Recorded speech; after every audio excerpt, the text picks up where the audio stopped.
Hey everybody, it's Deanna, and with Valentine's Day coming up, I'm going to do a video about why I remain single, why I choose to be single. And it took a while to get to this point in my life where I became comfortable with being by myself, with being single, with not being in a relationship, with not needing male validation. I didn't wake up and become this way overnight. I was debating on whether or not I was going to tell one particular story. It's something that has not been on my mind in years, and when I was thinking about the incident, it was bringing back some memories that I'd want to stay in the past. But at the same time, I think about how there's so many young and impressionable people, young and very impressionable, I can speak folks, people out there who may make the same mistakes that I did when I was that age. And I want to put that story out there as a cautionary tale and as a warning to trust your gut. Okay. So when I was a kid, when Valentine's Day rolled around, everyone got a Valentine, even the kid who smelled like pee. But then getting older, and it went from everyone in the class getting a Valentine and it being platonic to people starting to want to be in relationships. And there was a kid I briefly dated in 6th grade, but I can't really count that as dating. We were 11. Like, it's not really dating. And it was short, but I digress. He was a nice kid, very nice kid, and we're in touch to this day. Very nice man, has a family, wife and kids. But anyway, I digress. But getting older, I would have the most ridiculous crushes on guys. I would obsess over them. I would follow them. I would shower them with gifts. I would bug the hell out of them. And when I did not get the attention I wanted, I'd lash out. And I'm not proud of that part of my life. I am not proud of that part of my life. And it took therapy and a lot of work to realize why I was acting like that. Love wasn't properly modeled when I grew up. So I misconstrued love as love bombing and overexerting myself. And when I didn't get the reaction I wanted, I would react in the worst way. And I'm not proud of that part of my life. I'm not. But that's not the thing that I was uncomfortable bringing up. That story's coming up. That's not the thing I was uncomfortable bringing up. But there are a lot of points in my youth when I'm not proud of what I did or what I said. But looking back through a mature lens, I realized that I was acting out of a lot of hurt and a lot of pain. And I wanted a boyfriend so badly, thinking that a boyfriend would cure whatever issues I was dealing with. But I learned that that is not the truth. So I went through high school being the female version of Urkel. I looked like Myrtle Urkel in high school before I got a job and started becoming more fashionable. But though I started changing my appearance on the outside, the inside was still that hurt, wounded, insecure little girl seeking validation in all the wrong places. And when I got rejected, lashing out. And when they told me I was weird and crazy to leave them alone, I'd keep pushing and pushing and pushing. And I went through high school not dating anybody. I was like Myrtle Urkel. Unbelievable. Embarrassing. So college comes and the dating pool expanded. The amount of single guys expanded. I was no longer I went to the same school from grades 5 through 12. So I mostly was around the same people for a good chunk of my life.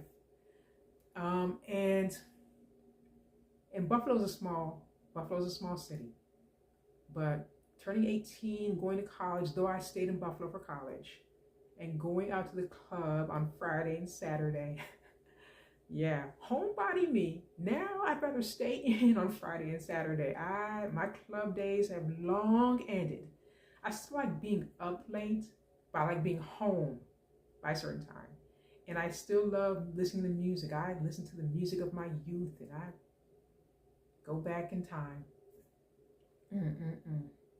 But yeah, when I was 18 and those young college years, I was out at the club. And Buffalo had a few 18 and up clubs. I cannot remember the name of the one that my friend and I used to go to, but we would frequent that one. And there was another one I used to go to when I got a little, I can speak, when I got a little older, called Club Marcella. And that was a drag club. I heard that it moved and there were a lot of issues and it closed. And it's too bad because I loved going to Marcella. They had the best performers. Misunderstood was the MC. There was Fantasy Island, Armani, Asia Black, V, and so many others that their names don't come to mind, but I loved going there. I would go out and dance. And when I went to the other clubs, as I mentioned, I was always trying to find a cute guy to make out with. Mm-mm-mm. One of my first times going to a club, I was 19 at this point. And my friend and I went out, and there was a really cute guy. He was tall, he was white, he had dark curly hair, blue eyes, and freckles on his nose, and he was dressed very sharp. He had a red leather jacket, a black button-up shirt with the chest open, cool jeans. He was dressed, and he spotted me, and he wanted my attention. I was like, he wants my attention? Because I was just used to being rejected constantly by guys. And he danced, and then he was really into me, hands on the hips, doing the thing, whew.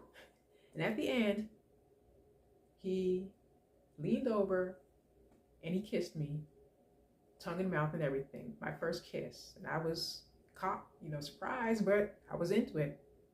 And he made it sound we'd see each other again next week. So my friend and I go out to the same club the week later. This is around, it had to be December. Yeah, going to the club in Buffalo in cold weather. Yeah, it had to be December. Because I remember I was going to give him a Christmas card. I was very sheltered and very naive when I was young. And I see him. But this time he acts like he doesn't remember me, or he doesn't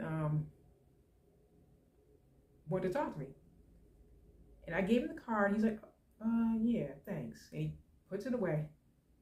And I said, can we dance? He said, well, maybe some other time, okay? I'll see you around. And I started bursting into tears. I really like it. I liked him. And my friend's trying to tell me, forget him. He's ugly anyway. I was like, he's not ugly. He's cute. And it was so embarrassing, crying at the club. Oh my God. But I was so broken. It's like this. He probably wanted to know what it was like to kiss a black girl. He was from West Seneca. Yeah, West Seneca. And I doubt they have too many black people in that suburb. But yeah. There you go. You got to kiss a black girl. And you left the poor black girl crying in the club. Yeah. Yeah, when I was younger, I used to like a lot of white guys. And when I was in therapy, the reason came up as the therapist would bring reasons as to why I thought I did. White supremacy, they didn't say that, but that's definitely a reason why. I had to undo a lot of that white supremacist mentality when I was doing all the work and all the healing, et cetera, et cetera. And now I'm the opposite. I don't even bother white people at the time now because became more woke, became more aware of things, became more hip to things, and I lost my interest in white people like that. I don't want to be bothered now. It's like very rare for me to be attracted to a white person now. It's like, Lord have mercy.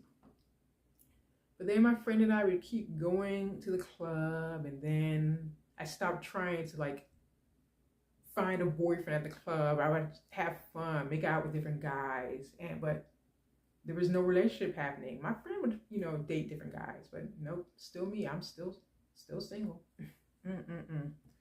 So in college, I was 20 at this point, and my male friend wanted to set me up with his friend from high school.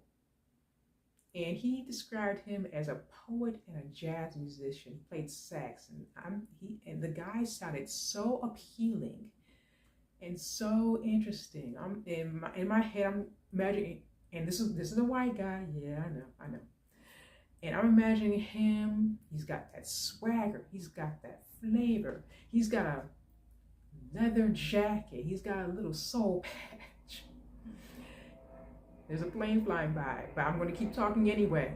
I imagine him with a soul patch, leather jacket, cool style, cool swagger, leather beret on his head. He had a deep voice, and he would say, "I'm going to read you some of my poetry." And I'd go, "Ooh." And I'm going to play my sax for you. And he'd play his sax in my fantasy. And then my male friend had told me that he said, well, the one thing is that he's a single dad. At the time, I thought, yeah, I'll still give him a shot. Okay. So he connected us, and we planned to meet up. And his voice was not deep. His voice was a lot higher pitched and nasal than I was expecting. But at the time, nothing stood out as anything to be worried about. I just thought, yeah, okay, I'll give him a chance. I'll meet him. So we met at Spot Coffee. It's a cafe, coffee house in Buffalo, New York, downtown Buffalo, New York. And I got there first. I was wearing a pink V-neck top, 3/4 sleeves, red leather jacket. I would think I was wearing bell bottoms or some flared jeans. I can't remember what shoes I was wearing. I can't remember if I was wearing heels or some kind of like flatter boot. I can't remember, but I remember the rest of the outfit. I used to wear herringbone chains. I had a silver herringbone chain around my neck. I get there first. I at the time I was driving. I borrowed my mother's car, and I'm waiting for him. I think he was 10 to 15 minutes late.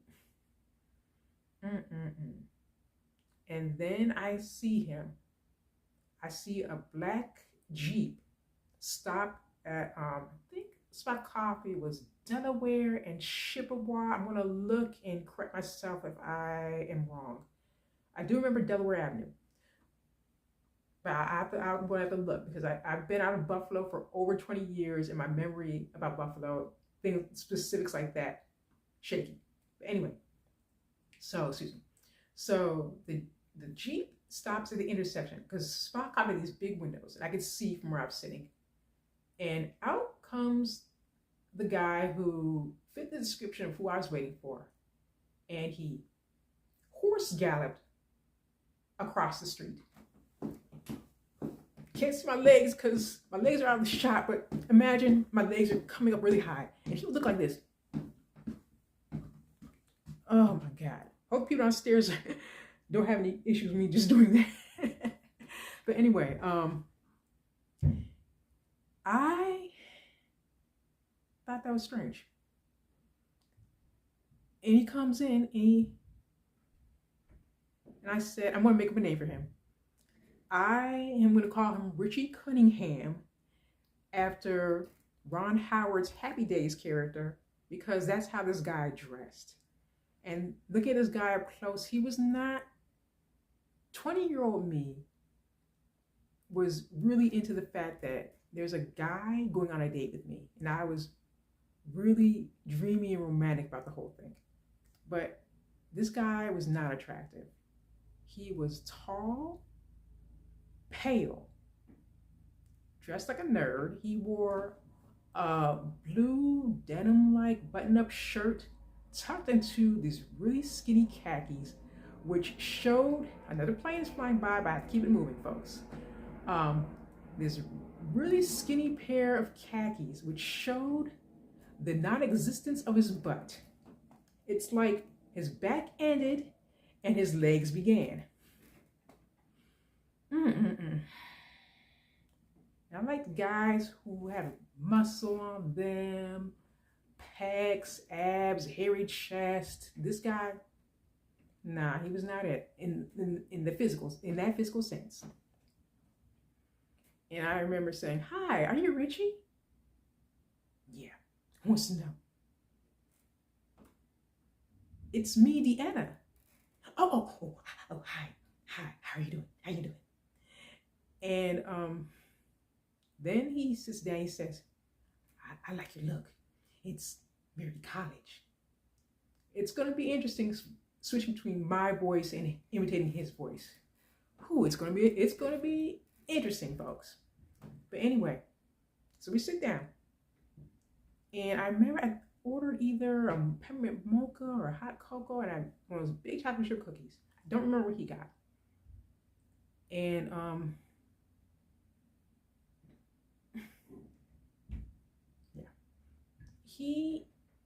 I thought he told me when we talked on the phone that he was going to bring a picture of his baby daughter.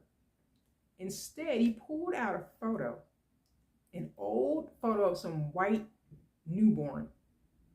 And his daughter is biracial. His ex-girlfriend was Afro-Latina, from what I've heard. So he pulls out this old, wrinkled up photo of a white newborn. And he asked me, "You think, is this my brother or is this me? Take a guess." I said, "I don't know what your brother looks like." And also, I didn't say this, but also, all babies look alike at that age. How the hell am I supposed to know? Anyway. Come on, just guess. Is it me or is it my brother? I said, "I don't know what your brother looks like. I don't know." And he tried one more time. And I was broken record again. I said, "I don't know what your brother looks like." "Oh, okay." Then I thought he was going to talk about his music because he's supposed to be a sax player in a jazz band, but he didn't. He instead brought a music dictionary and sat and read it to himself. But instead of seeing this guy as the bore he was, I stayed with the date. I was so happy to be out on a Saturday night. Yeah, it was Saturday. Either Friday or Saturday. It was the weekend. It was the weekend, folks. This was 25 years ago, so I'm going by memory. I remember most of the major things that happened during this day, but the minor things, I don't remember those. But anyway, back on track. What else did he do that was weird? Those are the main things he did that were weird at Stock Coffee.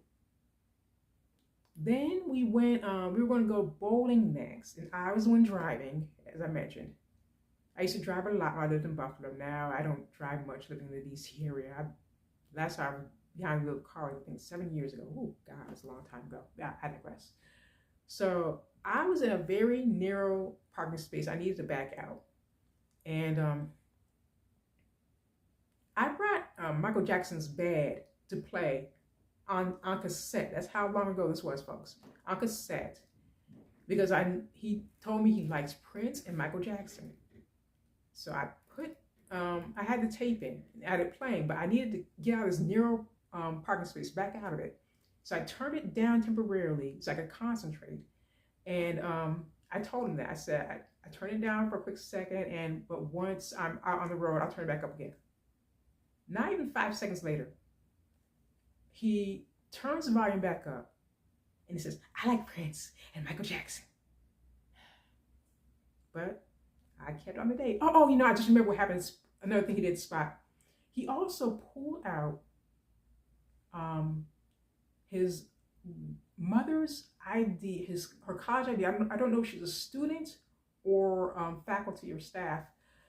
And he's telling me about how she died and she's an alcoholic. And he carries around his mother's school ID.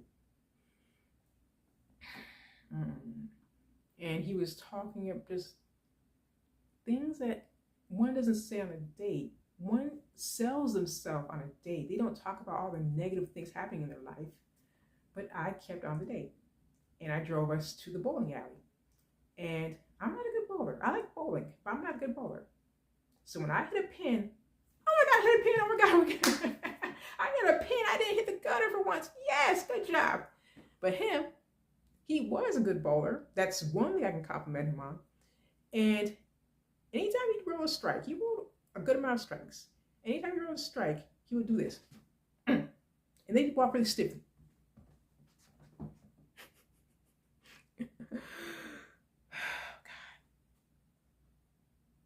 And I noticed when I was out on this date, I noticed that people look at me and they look sad.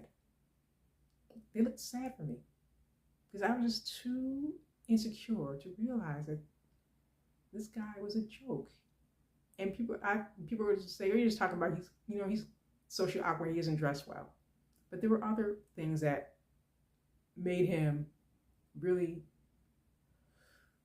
and this is the story I'm talking about that I was not sure I wanted to bring up, but I have to. I keep going. So next, we went to Delaware Park. It's night, folks. I should not be walking around a park with a guy at night. That's another mistake I made. And he's holding my hand. His hand is very clammy. And he tells me that he can tell me anything and that I cured his depression. Red flag. Red flag. Then we went to Tim Hortons. It's a donut shop in New York and in Canada. I miss going to Tim Hortons. Last time I had Tim Hortons was about 10 years ago. I passed through New York City one time and they had a kiosk. They're digressing, I know. So we then go to Tim Hortons. I think I may have met up with my friend and a guy she was seeing at the time. I think we did. I can't 100% for certain. If you're watching this, fill in the blank for me, please. I believe I do remember seeing you and the guy you were seeing at the time. And so we talked briefly. And then Richie was saying, oh, I'm glad I made some new friends. And we were sharing a box of Timbits, which are donut holes. And he acted like he's gonna eat it. And they give it to me, and I eat it. And the car broke down. My mother's car broke down. And it had to be jump started. And this cute guy who was better dressed, he was wearing a college sweatshirt, more relaxed jeans, his hair was curly, and he helped to jumpstart the car. And Richie was mimicking what the guy was doing. So Richie was trying to look like he was helping. Richie's like this.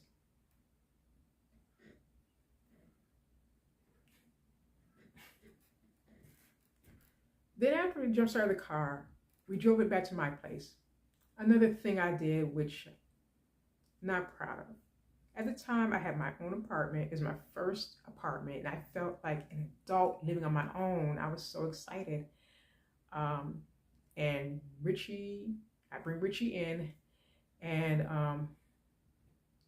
we sit on my couch, and we're making out. He's the worst kisser ever. Oh my God. His nose hit my face so many times.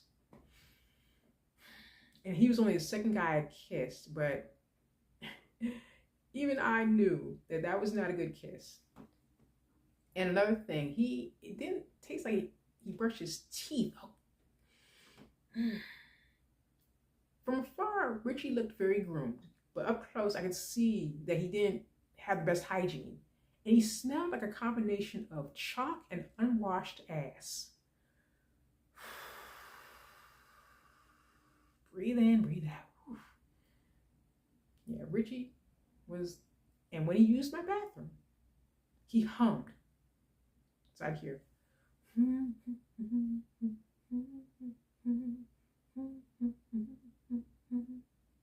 he also hummed when he washed his hands. I'd hear him washing his hands.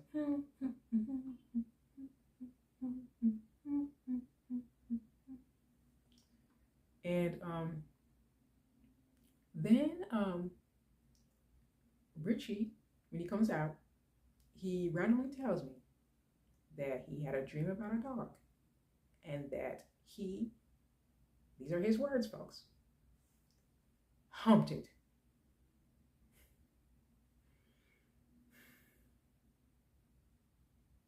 I did not ask him anything like that. He just told me, without being prompted, that he had sex. He had a dream about having sex with a dog. And another thing he told me is that he had an argument with his ex, who was the mother of his baby, and that when she said something that he didn't like, he slapped her across the face. And instead of telling this guy, get the hell out of my apartment, 20-year-old me, I didn't give my reaction to his weird dream. To the dream, I said, well, at least you don't do that now. And he said, no, I don't do that anymore. No, I don't do that anymore. No. But, and then in reaction to him slapping his ex, my reaction was, if you do that to me, I will beat the hell out of you. Now, he looked like he was 100 pounds dripping wet. He was about close to 6 foot tall, and looked like about 100 pounds dripping wet of that. And or maybe a little more, probably I'd say 120.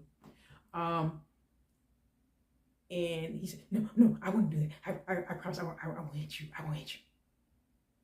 I, again, should have told him to get the hell out of my apartment, because even though he claimed he would never do it again, he would have likely have done it again. And I grew up with a lot of drama and stuff going on at home. And though I was very conscious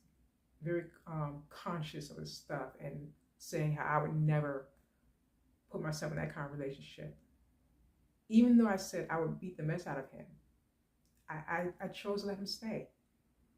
Because even though he said he'd never do it again, he would do it again. He would. And another thing, like, why, he again told me this unsolicitedly. I never asked him any of this stuff. He just was venting and using me like a therapist. And when I was 20, I was naive about that stuff. I didn't realize what he was doing was using me for emotional labor. He was not going to seek therapy. He was not going to seek help. And he was just going to dump all his problems on me.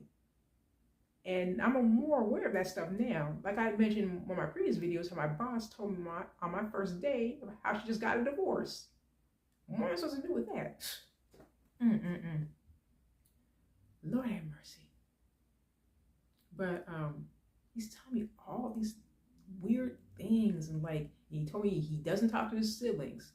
His siblings, I think, are at least 13 years older than he is, and he was an oopsie baby.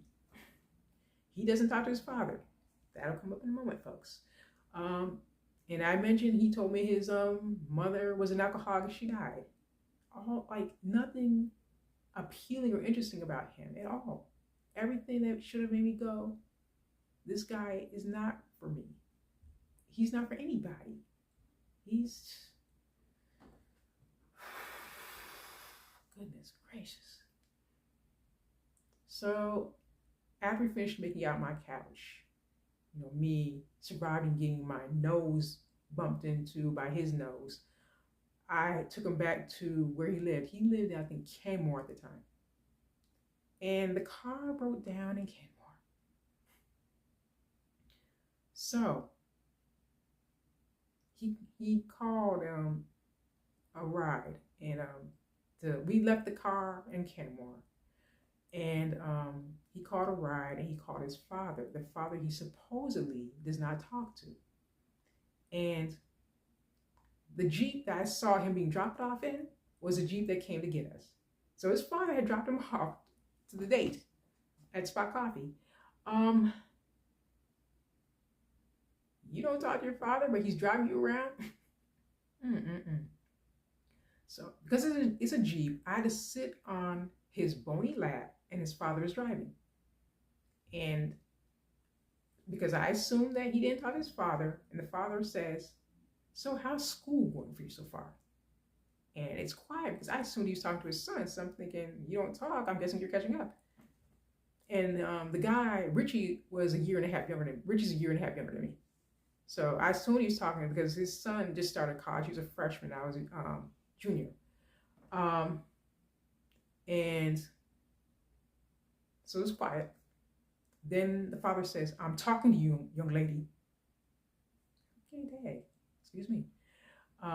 Then Richie says, Dad, she's 20. She's a junior in college. She's a mature college woman.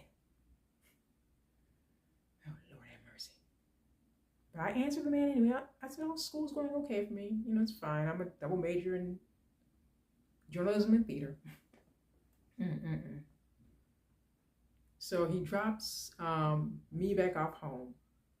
Richie and I kiss one last time, and he takes Richie to wherever they were going to, wherever their home was, Kenmore.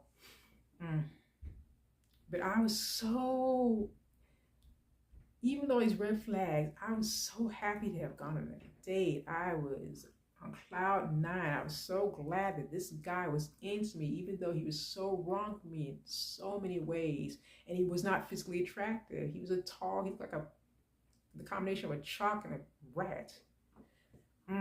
Piece of chalk and a rat. And his profile was not cute, but 20-year-old me with the rose-colored glasses.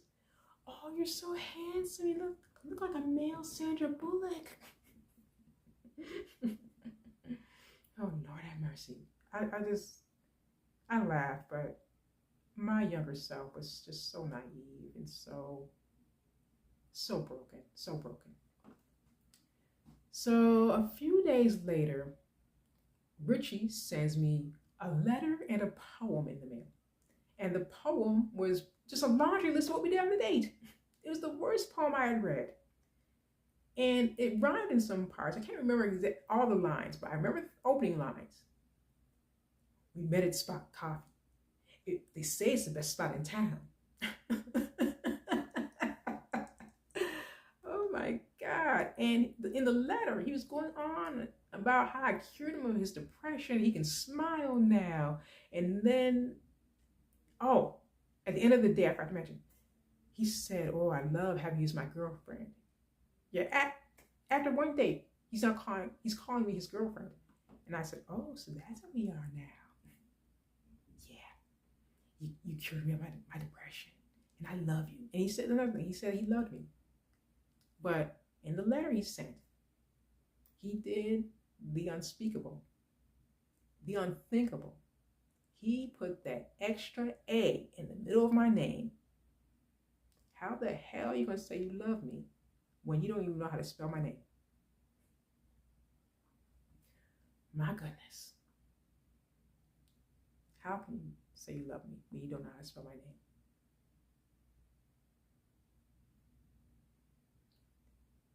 So I had him over a few days later, and I was working on an assignment, and it was for my journalism class, and I had to read the Buffalo News for a week, every section, and do a write-up on it. And it was frustrating to me because that made me realize that journalism was not for me. And that's what made me decide to drop journalism, just be a straight theater major. But so Richie comes by, and Richie was going to try to help me with my homework. And he has this weird way of touching things. It's like he moves like someone who, because I watch sci-fi and fantasy, he moves like someone who became human for the first time and does not know how to act as a human. He was touching the paper like,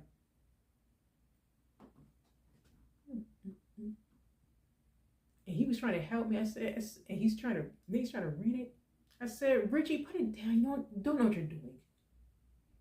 And then I was asking about things. That's another thing. He never asked me about me. He doesn't ask me much about me. And I was talking about watching The Real World, or I believe that's the season that was on during that year was Back to New York. Yeah, that was the season. And I'm talking about that. He's like, the real world is a fake show. And those are actors. You shouldn't watch shows like that. Okay.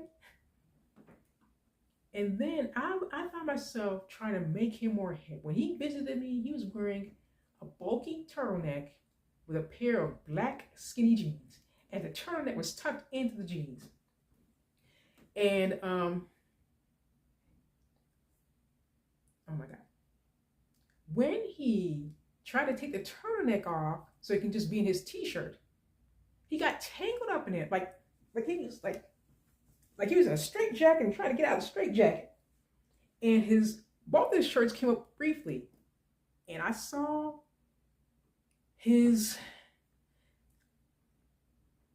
unattractive torso.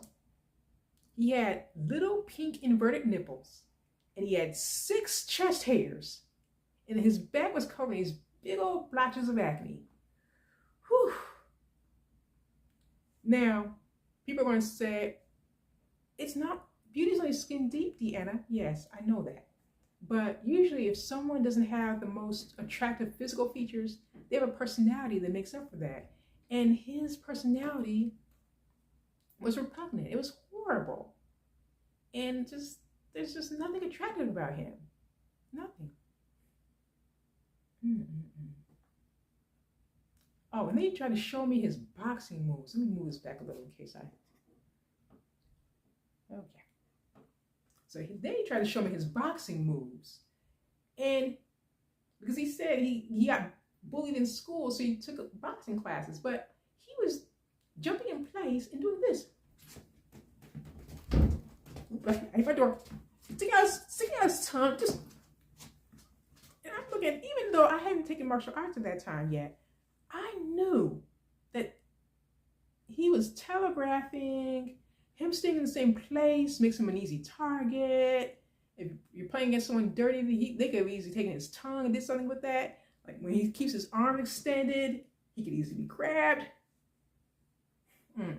There's no blocking. There are no quick jabs. I'm out of touch, so there's no moving around. There's none of that. He's just jumping in the same place. He moves back a little.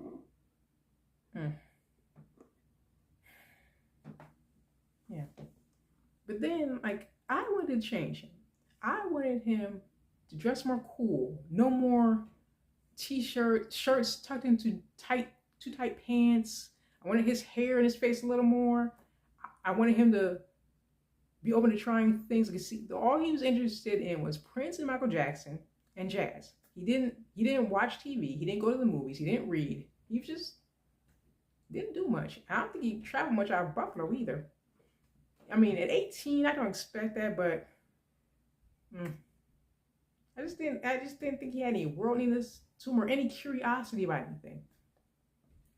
And but I was trying to make him more cool. I should not, if I'm with someone I care about, I should not want to change who they are.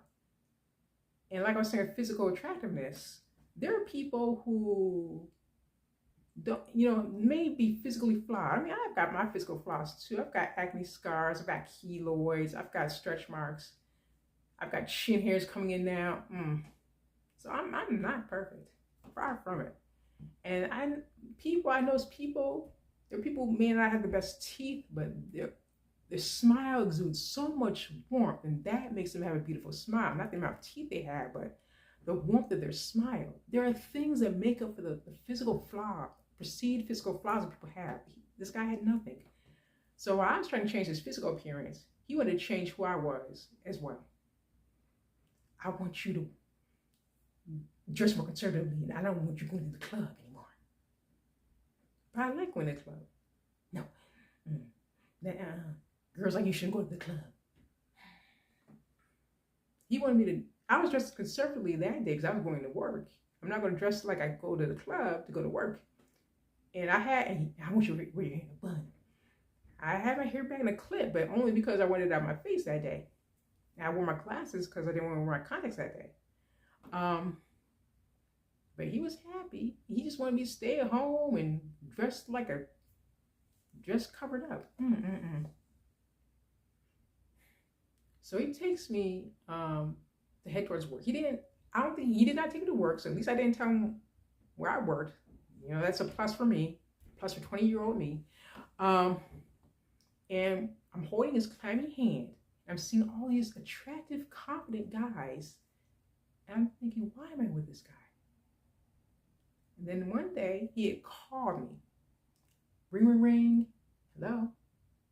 Hi, it's Richie Cunningham. How you doing? I'm fine. What you doing? I think I was reading at the time or doing homework. I can't remember what I was doing, or classwork. I can't remember what I was doing at the time. I'll just say classwork. I'm doing classwork right now. Oh, that's good. That's real good. I'll call you back later, okay? Bye. 5 minutes later. Ring, ring, ring. Hello. Hi, it's me, Richie Cunningham. What are you doing? The same thing I was doing 5 minutes ago. Oh, okay, that's good. Okay, okay, I'll call you back. Okay, bye. 5 minutes after that. Ring, ring, ring. Hello. Hi, it's me, Richie Cunningham. What are you doing? Same thing I was doing 5 minutes ago, and the same thing I was doing 5 minutes before that. Oh, that's good. Okay, I'll call you back later. Okay, bye. Luckily, he did not call back anymore. Whew. But all these things, the lack of interest in me, wanting to change me, saying he hit his ex-girlfriend, saying that he fantasized about having sex with dogs. These things are starting to add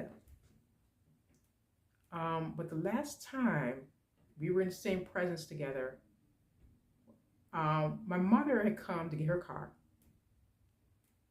So, okay. As I said, 25 years ago, folks, 25 years ago. Yeah, my mother had came to get her car, and she took us to McDonald's. And I ordered a quarter pounder with cheese, which in retrospect, I wish I didn't, and fries. I wish I did not, because that's probably part of the reason why I have high cholesterol, high blood pressure now, but I digress. It's same when you have that cocoa or that coffee and that big cookie at Spot Coffee and the Timbits. That's probably why I have type 2 diabetes now, but I digress. So I ordered the quarter pounder with cheese and a side of fries. He orders, I just want a burger in the bun. No pickles, no ketchup, no cheese, no mustard, just the burger in the bun. And my mother isn't too nice. She's too nice to a fault at times. She wasn't gonna tell him to his face. She thought she was weird, but I could tell that she thought something was off with him. And when she dropped me back off home, because we managed to get the car back from Kenmore, and she dropped me back home, and Richie and I probably kissed one more time, and then I said, "Isn't Richie wonderful?" She said, "Well, Deanna, I can tell she doesn't think so, but she is tiptoeing around what she really wants to say." Yeah. It's just all the accumulation of Richie's weirdness and his just everything. It made me want to. I had to end it. I realized I was looking at and when when I saw his bare chest briefly, and I was trying to dream about him, so I couldn't do it because I just ooh. And I was just so one more thing I do remember. Oh God, this is 44 minutes already. I'm gonna have to do this in 2 parts. So the day Richie met my mother, he said, "I loved meeting your mother. She's very nice. Now I want to meet your father." I said, "We're not in contact." "No." "That's okay. I still want to meet your father. I want you to introduce me to your father." I said, "We're not in contact."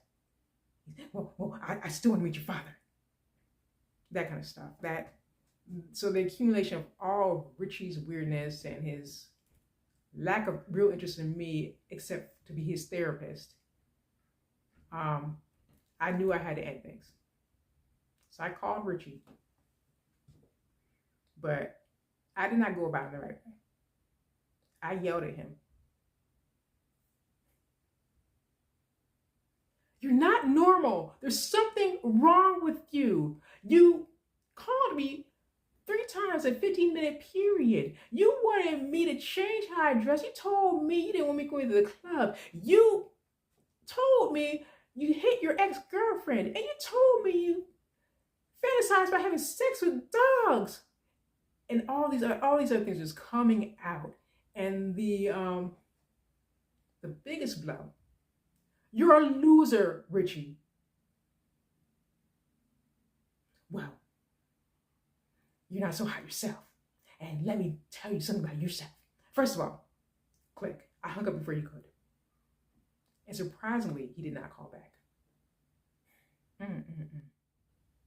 So one would have thought that would have been the last I saw of Richie.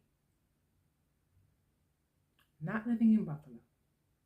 Buffalo is small, so I saw Richie a few more times. Maybe about a month or so after all that. Oh no, first let me jump back. I did call him back a week later only to apologize, not for what I said, but for how I went about it. Ring. Hello. May I speak to Richie, please? Who's this? Deanna. What do you want? Okay, I'm calling to apologize about not what I said, but how I said it. I apologize for yelling at you, but I still think that you need a lot of help and that you need a lot of therapy and that you should not be dating anybody. Okay. And then we ended the call, and that was the last time I contacted him. But as I said, Buffalo is small, and I saw him a few more times after that. So I remember he worked at a grocery store, and I went for an ice cream run one night.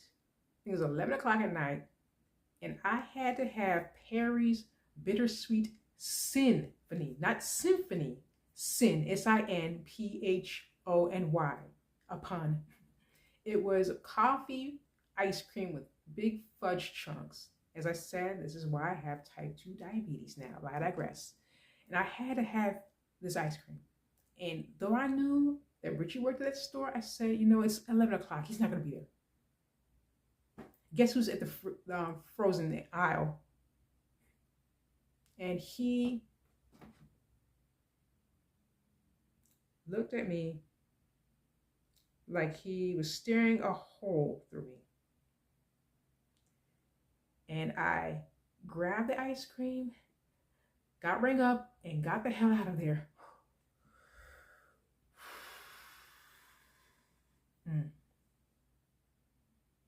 A few months later, I think it was spring or summer at this point, and I was with my guy friends, the one who had set me up with Richie. I'll get to that in a moment. And a mutual friend. And I was playing chauffeur. They wanted to go to the store. They wanted to go to the store that Richie worked at. And I said, I don't want to go there. Richie's going to be there. I don't want to see Richie. They said, oh, he's not going to be there. We promise he won't be there. And I did not have the nerve to say, no, I don't want to go to that store. I fell for peer pressure. So we go to that store. And of course, guess who was at the store? Richie. But this time, the tables were turned. Instead of him staring a hole through me, my friends and I, we picked on him and laughed. Not my finest moment, not anyone's finest moment. So Richie was stocking the freezer aisle, and he was wearing his store uniform shirt tucked into a pair of black and red surf shorts. And he's got these little ankle socks on, these black sneakers on.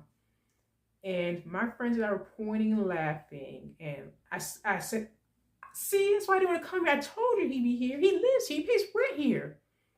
And one of my male friends said, let's keep Lassie safe. And then I said, look at those shorts he's wearing. Look, it just shows how flat his butt is just so flat. And then one of my male friends said, he wore those shorts for you. And we're pointing and laughing. And Richie is like this. He's shaking. He's hunched over. He's trying to stop the ice cream. And we're pointing. And then I asked my male friend, I said, why'd you set me up with him? And what did I see in him? I'm surprised that no one told us to move along or keep us out of the store. And as weird and as creepy as Richie was, our behavior was not cool. And I was also reacting to, like, when he stared at me like this, I was also reacting to that. And I had my male friends with me, so I didn't feel as vulnerable then. And it's also that geek social fallacy thing, because we were not the cool kids. None of us were cool kids. Even though I dressed like a cool kid, I was a nerd. I still am a nerd to this day. I own it now, though. But none of us are cool. And it was a geek social fallacy thing where just because we were the nerds in school, just because we got bullied, doesn't mean that we're that we wouldn't be bullies ourselves. Yeah. But that was not the last time I saw Richie. But that was the last time I went to that store, I'll tell you that. And I told them, they need to go elsewhere. Next time they wanted to go to the store, and I was not going to drive them to that store. So I made sure to avoid that store, even though it meant more of a drive for me. I'd rather be safe than sorry. But one time, Richie was at my school. Richie went to a different college, but his father worked at a school near where my college was. And they would the staff from that school would sometimes come to my college for whatnot. And my college was a teaching school as well. So a lot of those who were education majors would go and intern at that school that Richie's dad worked at. So it was a holiday, and I was living in the dorms that year. I was trying to get an apartment on campus, but they had put me in the dorms. Go figure. But anyway, so I think I was probably going for breakfast. And I see Richie and his dad at the register. And Richie's dad is not even aware I'm there. He's talking to the cashier. Oh, I just brought Richie boy with me today, and, just showing him around. And Richie saw me again, staring a hole through me. And I was nervous again. And this time I was alone. But I kept my cool as best as I could. Got my breakfast. Waited for him to move along. And I gave my dining card and paid for my order. But that was the last time I saw Richie that close. I did see Richie again on light rail. He didn't see me, thank the universe. And he was trying to talk to another pretty black woman. Very beautiful. Darker brown skin, long hair. Way out of Richie's league. And he was using the same, talk to her about the same thing. He's talking about jazz music and boxing. So I'm thinking he's going to try to impress her with his unfly moves. And this is before I learned bystander intervention. And I couldn't tell if she was fine with his attention or not. But I'm more hip to bystander intervention now. And nowadays I would step in if someone looked uncomfortable or I got the sense they were uncomfortable. But at the time, I kept my distance. I didn't want him to know I was on the same train. The last time I saw him, like I said, Buffalo was freaking small. I was in downtown Buffalo because I worked in downtown Buffalo. And I'm walking by Prima Pasta Pizza. I used to love going there after the clubs. And he was sitting there by himself with his slice of pizza. And he was looking so sad. And that's the last time I saw him in person. Now, even though neither of us contacted each other ever again. The guy creeped me out so much that when social media became a thing, I was blocking him on social media. On Twitter, when I had a Twitter, I saw he was on Twitter, and most of his tweets were things in lines of, "Why are all women liars?" Block. I blocked him. He was on Facebook too. He creates new profiles every few years. And I blocked those. And one of them, seen he gained weight and he lost most of his hair, and he got married. I said, "Oh my God, someone married him! Oh my God!"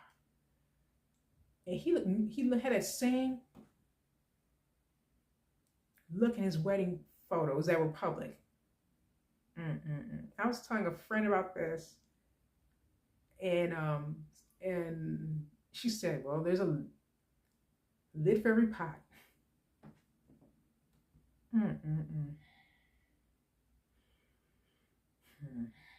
And then when I was mentally preparing to do this video, I said, I better check again to make sure he's still blocked. So I look him up on Facebook. He made 2 more new profiles. He had lost some of that weight he had gained, but he just he looked the same, just older and balder. He's younger than me, but he looks 20 years older than me. And one of the profile photos was of him doing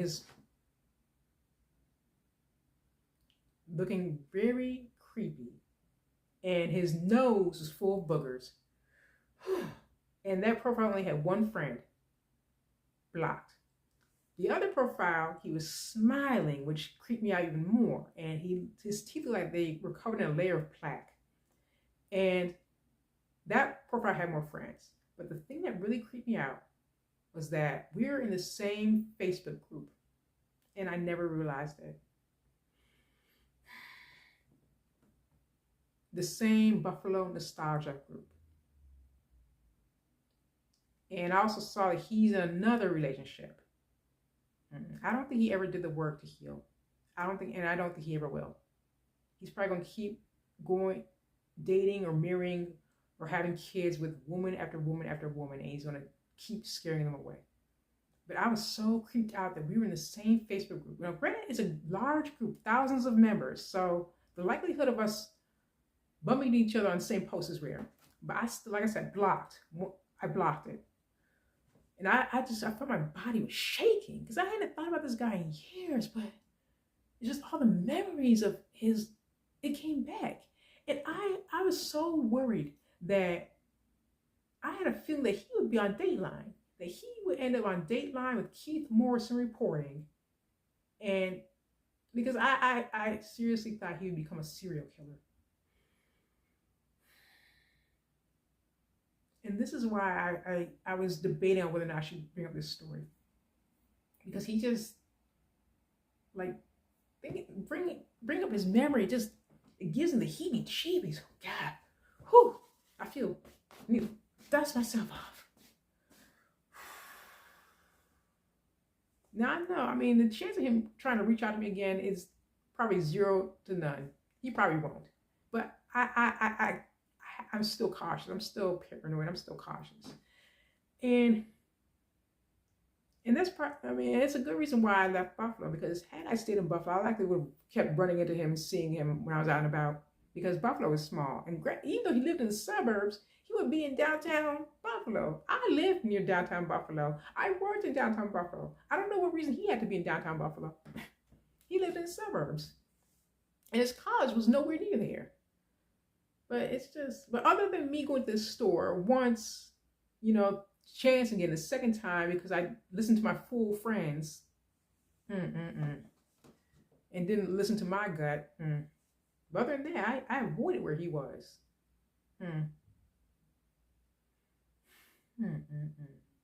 But with that being my first major, even though very short, relationship, it was not a good sign of what was to come. Years later, after I had moved to the DC area, I was going back home from shopping. There's a guy on the bus who, oddly enough, looked like Richie, but was not him. It's a completely different guy, different voice, probably about 15 years older than Richie. He's trying to talk to me on the bus. Oh, I see you've done some shopping. I said, yes. Yeah. You got a lot of good stuff, I see. I said, And he just starts talking and talking. And he said, well, why don't I take you around sometime? I said, I'm not interested. Even though I was still very timid and nervous at that age, I was probably 24, 25 at this point. I was starting to find my voice. Starting to know that just because some guy pays me attention and I want a boyfriend doesn't mean I have to fall for whoever gives me that attention. So I said not interested. And he went from being confident, nerdy, and he had a stutter a bit, but when he tried to ask me out, he lost his stutter briefly. And after I said not interested, he looked so dejected, but I didn't want anything to do with that guy. And when I was getting older, heading into my 30s at this point, actually, let me jump back. In my late 20s, because I used to drink too. Didn't drink frequently, but when I did drink, I drank a lot. And my friend and I were at this live concert, and at the end, I was drunkenly saying, should I talk to the lead singer guitarist? Oh, he's cute. And my friend says, why don't you ask his girlfriend? Oh, God. It was like my sober self was pushed to the side, and my drunk self had taken over the wheel. Like my sober self was in the back of my head saying, don't do it, Deanna, don't do it, Deanna. But drunk me was in control. Even though I did have the nerve to back up when my friend mentioned that he had his girlfriend who was standing right next to him when he was signing CDs. Lord have mercy. Or then I went to a place called Galaxy Hut in Arlington one time. It's a bar and it has pinball machines and video games and stuff. And I was eating my food. It's also a restaurant. I was eating my food. And this drunk white guy tried to talk to me. And at this point, I'm losing my interest in white guys. He's 20 years older than me. And he's talking about that he had a black wife. And he pulls out a photo of him like from 20 years prior of him, this beautiful black woman, darker skin, her hair in braids. Too pretty for him. And he said, oh, you have hair just like she did. He tried to touch my hair. And I backed up like this. And then he said, oh, I'm sorry. I shouldn't have tried to do that. Yeah, I shouldn't have tried to. Another time I went to go sing karaoke. And this is when I stopped drinking. I had been sober, So, I mean, I was never, drinking to that point, of alcoholism. But I drank, more than I should have. And even though I can only count like maybe 5 times I was drunk in my life, that's still too much for me. But at that point, I was, abstaining from drinking. And I'm at karaoke, and after I think I sang Breaking Us in Two by Joe Jackson. And a guy tries to come up to me. He says, you're really good. And I know I'm drunk right now, but I just want to tell you that you're really good. And I said, okay. And then when I was in my 30s, I tried speed dating. And getting my 30s is now the point where most guys are married and there's, the wives are starting to have kids and the amount of single men is starting to dwindle. So I entered my 30s and actually I remember when I stopped drinking. The last time I drank was at a work event. I had 1 glass. And things I never really liked how I felt when I drank. I hated the knots I get in my stomach. And I hated the feeling sick. And I hated the few times I was drunk. It's embarrassing. But when so I'm at this work event, happy hour work event. And I think I had some kind of cocktail. And one of my coworkers, who was usually pretty level-headed when sober, pretty calm, cool, level-headed, to see him drunk and trying to hook me up on a date. Deanna, we gotta set you up with a dude. That's when I realized I don't want to drink anymore. But anyway, enter my 30s, and I started doing things like speed dating, trying to find a relationship. And usually the women outnumbered the men. At one event I went to, I think it was on Connecticut Avenue, Golden Triangle area. We're waiting for it to start, and there's this nervous older black woman, maybe about, I think she was in her mid 40s, which is funny because I'm that age now, but she seems so much older. And she said, "Have you done anything like this before?" I said, "No, but if it gets too bad, we can go out that window over there." And then we laughed. And I think there are less guys than women. And I remember I was talking to a cute guy, and he's telling me that he lives in what I thought he said was Georgia Peppers. I said, "Excuse me, Georgia Peppers?" He said Georgia Petworth. Oh, Georgia Petworth. I know what you're talking about. I used to live near there. The thing is so loud, I couldn't hear what's being said. Even though we seemed to click and connect, I believe we matched. There was no follow up. We never followed up. And I'd also try. Oh, there's another speed dating event. It was book speed dating held at the library once, and I brought 3 books. I remember I brought Anne Petrie's The Street. That's the only one I remember bringing.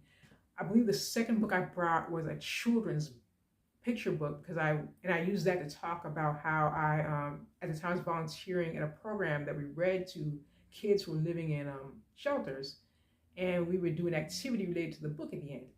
But only 2 guys showed up. I think 5 women and 2 guys. And one of the guys was older, did not have good hygiene, was likely a mental health consumer, may have been unhoused, and should not have been dating. And he was rambling a bunch of stuff. And the only cute guy, the poor guy was getting so much attention from the women, and he looked so nervous and uncomfortable, very uncomfortable. Oh my Lord.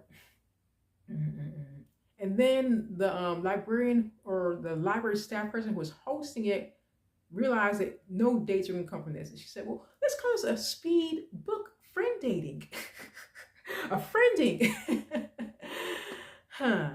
I did meet a nice woman there. I think we did trade numbers, but I don't think we ever connected. And that's another issue I want to bring on a future video about how it's hard to make connections and to follow through on those connections with platonic relationships, especially in the DC area. But yeah. And there were the rare times when there would be an attractive guy who was interested in me, and they were not at a club and drunk and disinterested in the daytime. There was one guy, this was, I think, maybe my freshman year in college. He was originally from Ghana, really nice skin, nice, beautiful smile, very warm smile. And he told me he thought I was attractive. But because I was still insecure about who I was, still feeling that hurt from high school, still thinking I was Myrtle Urkel. And I said, "I don't believe that." And he said, "Are you calling me a liar?" And nothing else happened from there. I wasn't calling him a liar. I was saying I didn't believe him because I didn't believe it myself. I didn't think I was pretty. I may have looked pretty from the outside, but I still, on the inside, felt like that nerdy, insecure girl with no fashion sense, who was called a loser, and who was told she was ugly, and who one guy called a Klingon because of my forehead acne. So no, I didn't think I was pretty then. And another time, there's a guy who appeared interested. He was Italian, and he went to my college, and he also worked at my part-time job that I had at the time. And at the job, he would spin me around the chair, and I'd laugh and stuff, and he'd make jokes, and he was really cute. He was really fun. And I admit I asked him out, and he originally said yes. But then a few days later, he claimed that he didn't want to go out with me because he said I didn't seem interested. He claimed that I just didn't seem to laugh at his jokes. I didn't seem excited to see him. Surprise, surprise. And people try to figure out why I was single, why I didn't date much, why I wasn't going out much, why I wasn't in too many relationships. They thought I was gay. Nope, not gay. They thought I was asexual. Nope, not asexual. And one of my male friends, one of the ones I mentioned earlier, he said he told his mother about me, even though I've never met his mother before, so I don't know how I came up in conversation. But anyway, so he was talking to her about me and why I'm single, and he said that she said to him, "Oh, that Deanna a hard worker. That's why she ain't got no man."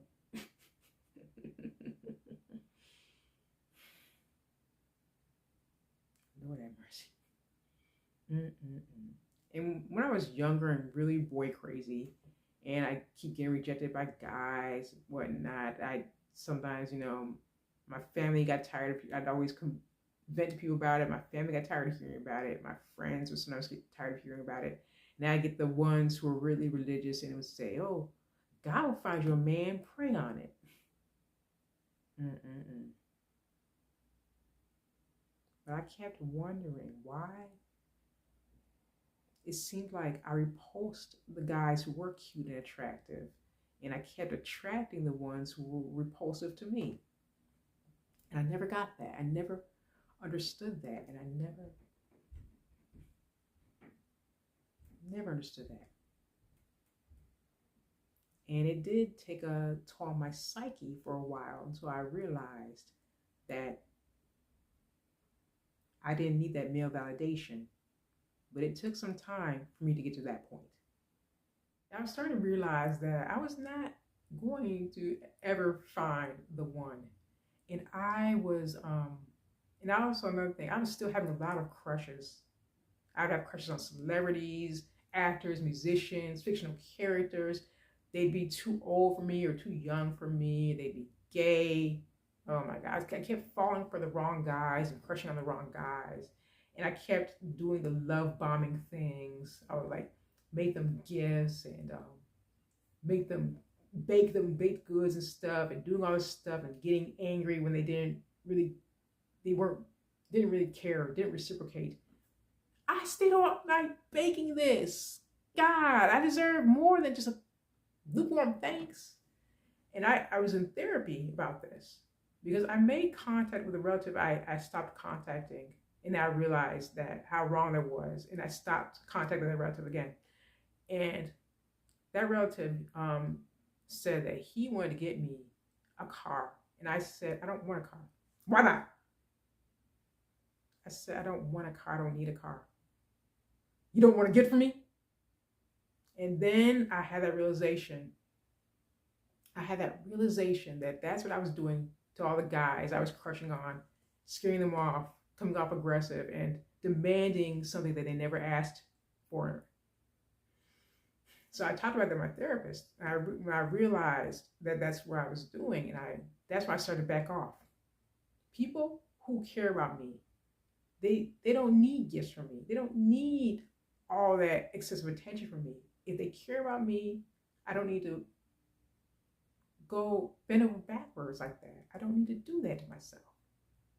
And if I do give something, I have to give it because I want to give it, not because I'm expecting anything in return. And that was the biggest revelation for me. And that helped me to slowly realize that I wasn't really looking for love. I was looking for the validation that I was never getting in life. The reason why I was into white guys when I was younger was because in my broken and hurt heart and mind, I thought that being that popular, cute white guy would give me that popularity and the validation that I never got. And it does not work that way at all. And a lot of those white guys I was crying over and crushing on, they have aged horribly. I saw a guy I had a crush on in high school. He looks like Santa Claus now. He's younger than me. Black don't crack, but white, that's a different story, folks. But the last crush I had was a few years ago during the long quarantine when I was stuck at home, even though I loved being at home because I did not like dealing with people. That's another reason why I realized that it's better, I'd rather be single because I don't want to deal with people at the time.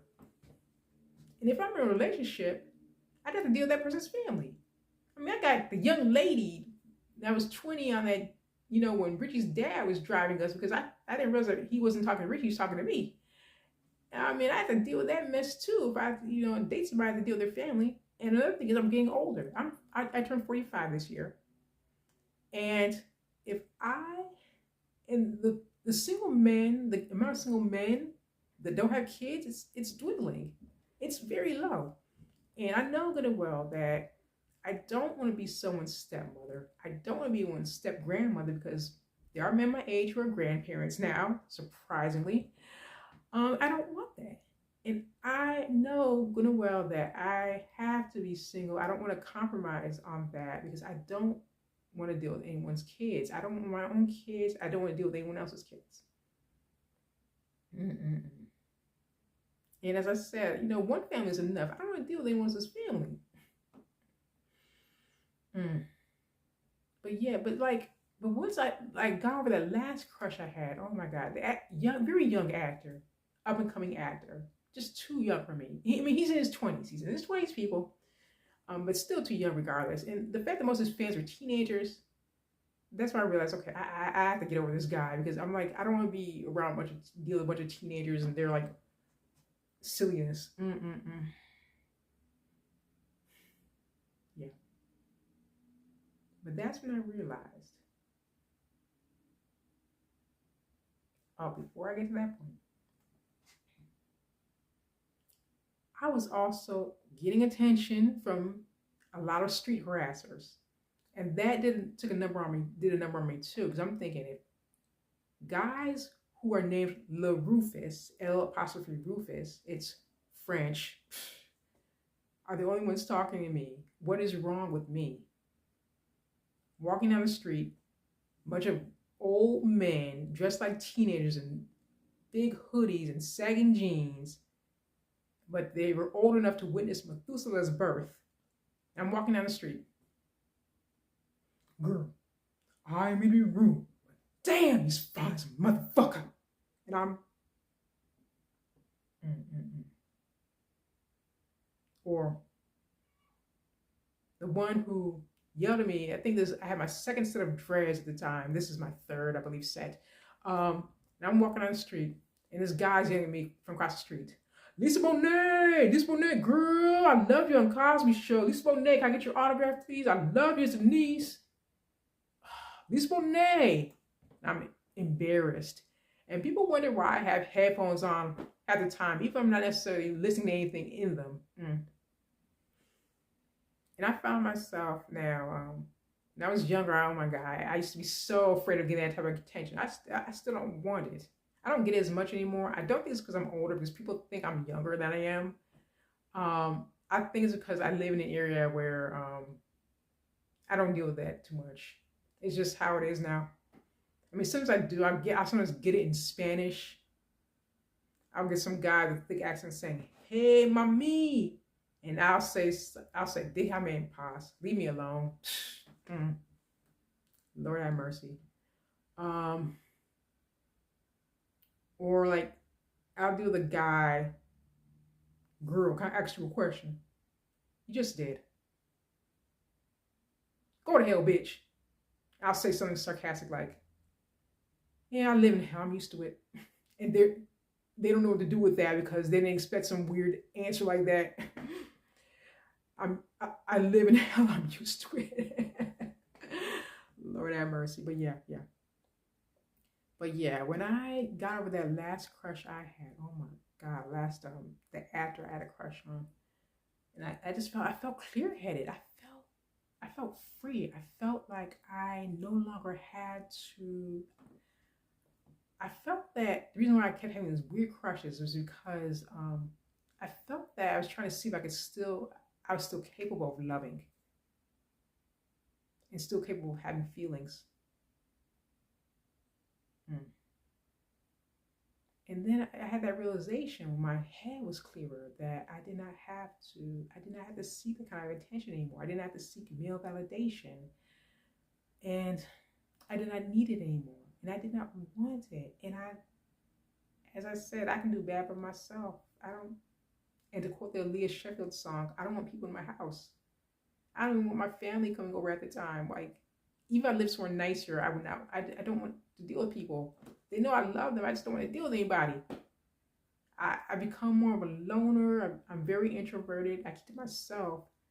And I don't like dealing with people half the time. And if I were in a relationship, I'd have to deal with somebody. And not only that, I like the freedom of movement I have. If I were in a relationship, I have to say, "Oh, hey, babe, I'm gonna go to the cafe. I'm coming back around 7." I don't want to check in anybody. I want to be able to up and leave without worrying about anybody else. And another thing is, I don't want to have to take care of anybody else. I only want to care about myself. That's another reason why I choose to be single. Because if I were in a relationship, I'd have to split things 50-50. I have to give as much as I take. And I just want to give and give and give to myself. And going back to Richie, I asked that friend who had set us up why he set us up. This is way back around that time. And he says, "Cause, well, you like white guys, and because you both were unpopular in school." Now, the friend who set us up, he had passed away about 15 years ago. Yeah. Rest in peace. And even though that was not his finest moment, he was a good friend in many other ways. Yeah. Like, I was having a problem at home one time. I was crying, and he didn't drive. He jumped on his bike, and he rode his bike as fast as he could to console me. And I really appreciated that. He was a really good friend in so many ways. Rest in peace. But yeah, at that time, I mean, that being the reason why he set us up. And even he was one of the ones making fun of him when we saw Richie at the store. Like, the fact, I guess when I told him about what he said about hitting his ex-girlfriend and about fantasizing about dogs, I don't think he knew that. I think he knew him from school, but he didn't know more specific things about him. But he did tell me that Richie, one day at their high school, was walking around wearing a Rasta hat with fake dreads. And at that time, I didn't have the vocabulary to know that that was cultural appropriation, but that's what Richie was doing. So Richie, I'm so glad that Richie is not in my life. Goodness. And his ex-girlfriend, like I said, I didn't know her, but my mutual friends did. And at the time, they're saying things like, "Oh, she's easy, she's a slut." They're saying she was really pretty and popular, and they're wondering why she would have sex with and get pregnant by and have a child by Richie. And at the time, it was easy for them to judge her. But being older now and having that retrospective and that maturity, that girl was hurting. That girl was going through so much pain. And she was probably sleeping with different guys to get that validation that she was lacking in her life. I don't see her as a slut. I see her as a girl who's very hurt and very wounded.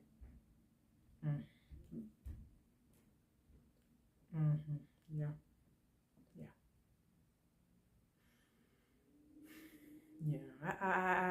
I felt for her, and I also feel for her because she's tethered to Richie for life through their child, who had now to be about 25 now, I think, around that age. Yeah.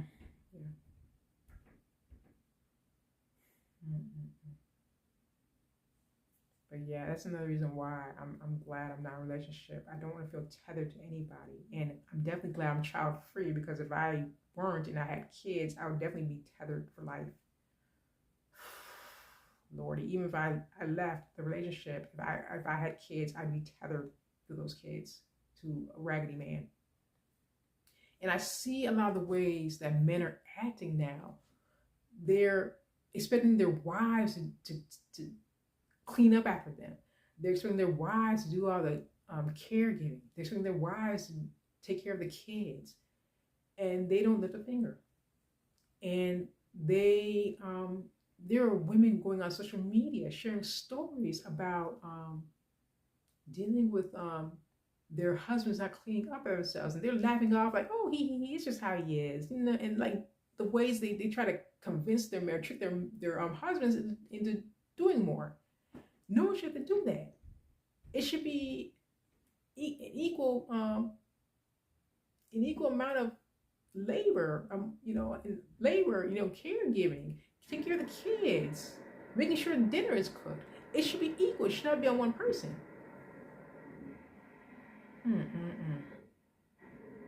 This is an old building, so you hear that noise in the background. I do apologize. But yeah. So the older I get, I no longer buy the Valentine's Day chocolates because I'm type 2 diabetic. I can still eat chocolates, but not to the degree I used to. And they have to be dark with lower sugar content. But I'm no longer into that. And the reason why I brought the Bridgie story, and I have to make sure I say this. If you've watched this long, don't make the mistakes I made when I was in my 20s. Do not give them your real phone number. If you do give them a phone number, get a Google Voice number. Use something like that. Meet them in public spaces in daytime. Do not meet them at night. Do not go anywhere isolated with them at night. And do not bring them home. Do not let them know where you live. Take the time to get to know them first. Also, make sure to do a background check. Make sure to vet. Safety first. Also, make sure someone knows where you are. Let them know, okay, oh, I'm going to be seeing this guy. We're going to meet up at this restaurant at this time. Here are the details. Let someone know where you are. Take the time to get to know this person. Get to make sure they're a safe person. And ease your way into a relationship. Don't rush it. Don't jump for the first person who pays your attention. And if anything feels off, act on your gut instinct. Trust your gut. Make sure that if you feel something is wrong, get out. Yeah. This video has been very long, even long for me. So I'm going to wrap it up now because I'm tired. I want to call it a night. Whew. If you've liked this video and you want to hear more from me, please like, comment, share, and subscribe. Take care, folks. Have a good night and stay safe.